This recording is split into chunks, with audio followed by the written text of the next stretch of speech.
En préparant le livre Israël, parlons-en, j'ai demandé à deux assistantes d'aller dans les rues de Bruxelles, demander au hasard aux gens qu'est-ce qu'ils savaient sur l'histoire et sur la situation d'Israël. Les réponses étaient catastrophiques.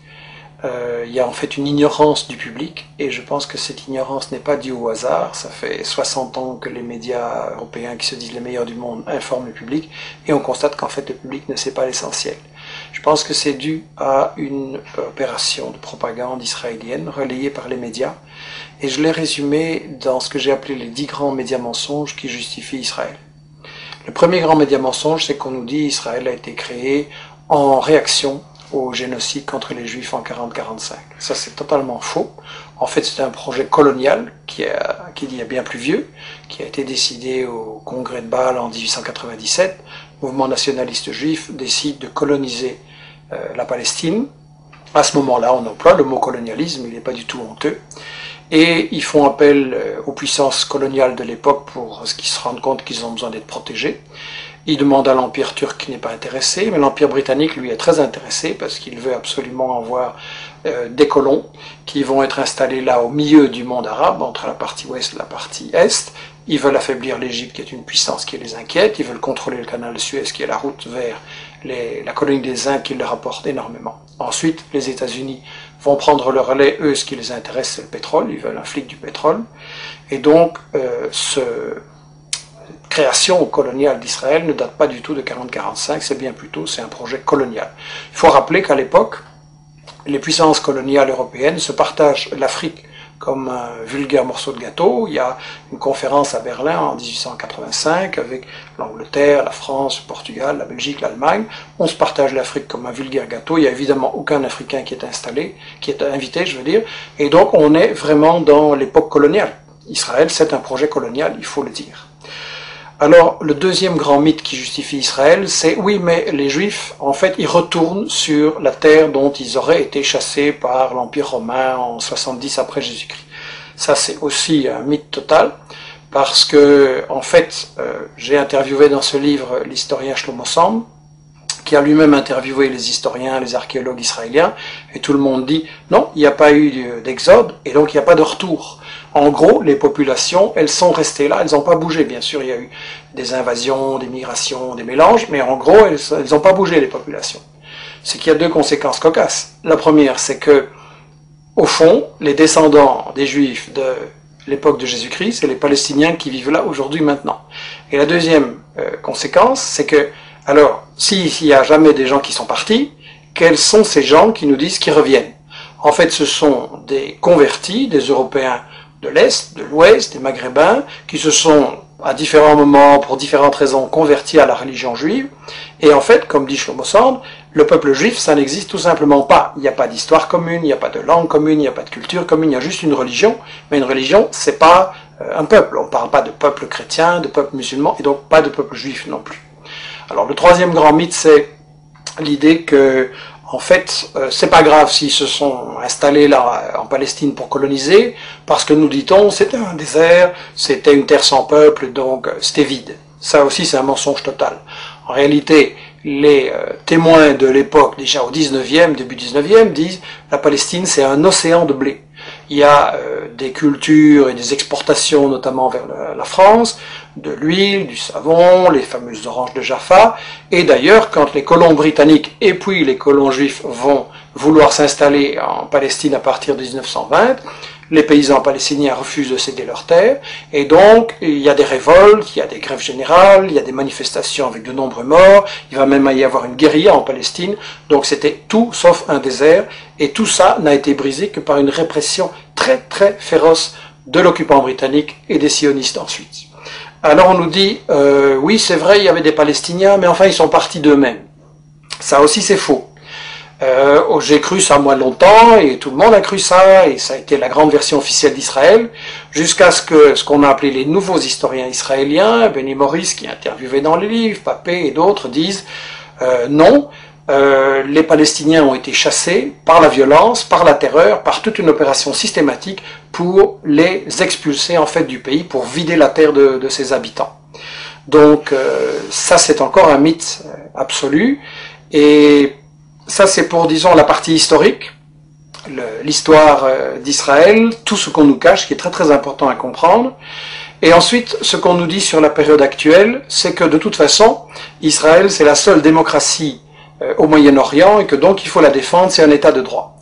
Premièrement, c'est pas un État de droit, c'est le seul État au monde où la Constitution ne fixe pas les limites du territoire. Dans tous les pays du monde, il y a une Constitution qui dit le territoire il commence là, il s'arrête là, et ça c'est notre pays. Israël non, parce qu'Israël c'est justement un projet d'expansion qui n'a pas de limite, et il y a donc une Constitution en plus totalement raciste qui dit que Israël c'est l'État des Juifs. Ce qui veut dire que les autres sont des sous-citoyens, des sous-hommes, et donc c'est la négation même de la démocratie, une constitution pareille.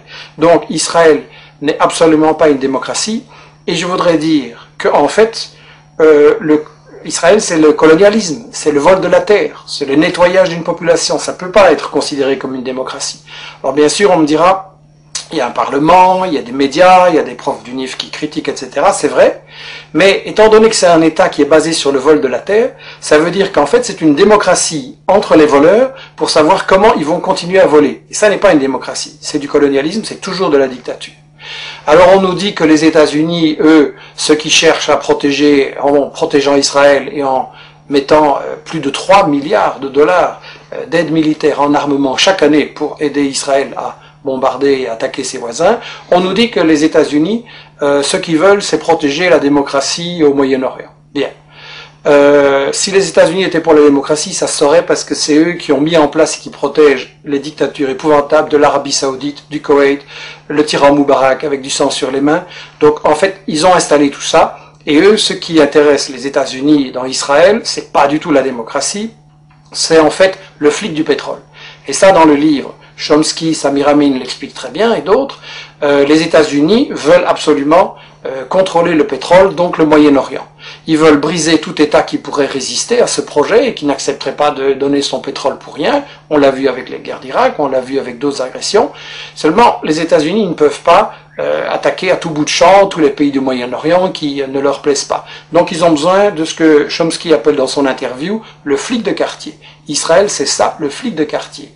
Dans le temps, les États-Unis avaient le Shah d'Iran, une dictature épouvantable qu'ils avaient imposée en renversant le premier ministre élu, Mossadegh, en 1953, et donc ils ont installé une dictature épouvantable. Mais ils ont perdu l'Iran, et donc maintenant, il ne reste pratiquement qu'Israël, et c'est pour ça que les États-Unis protègent Israël, alors que celui-ci viole le droit international, viole les conventions de l'ONU, viole l'égalité entre les êtres humains. Donc c'est clair, ça doit être clair, c'est une guerre économique ce qui est mené là par les États-Unis.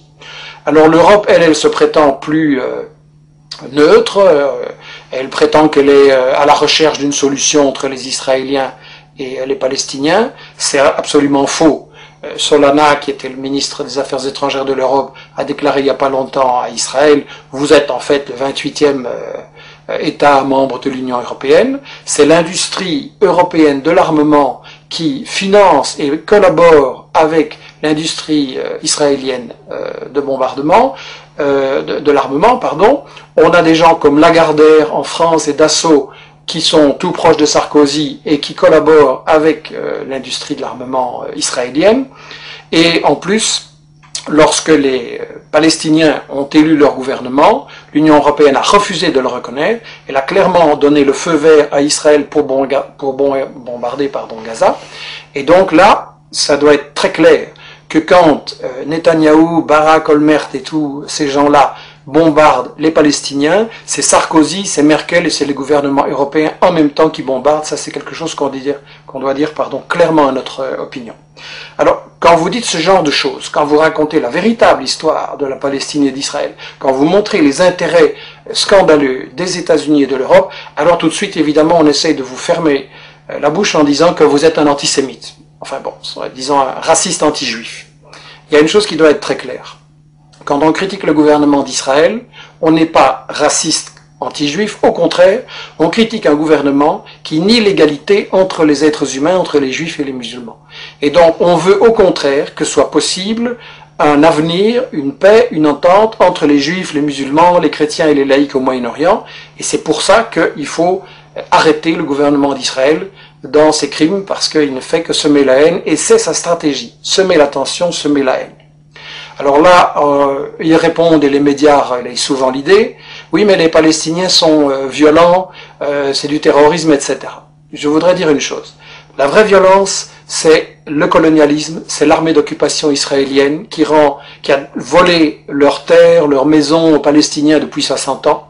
C'est l'armée israélienne qui empêche les Palestiniens d'avoir une vie normale.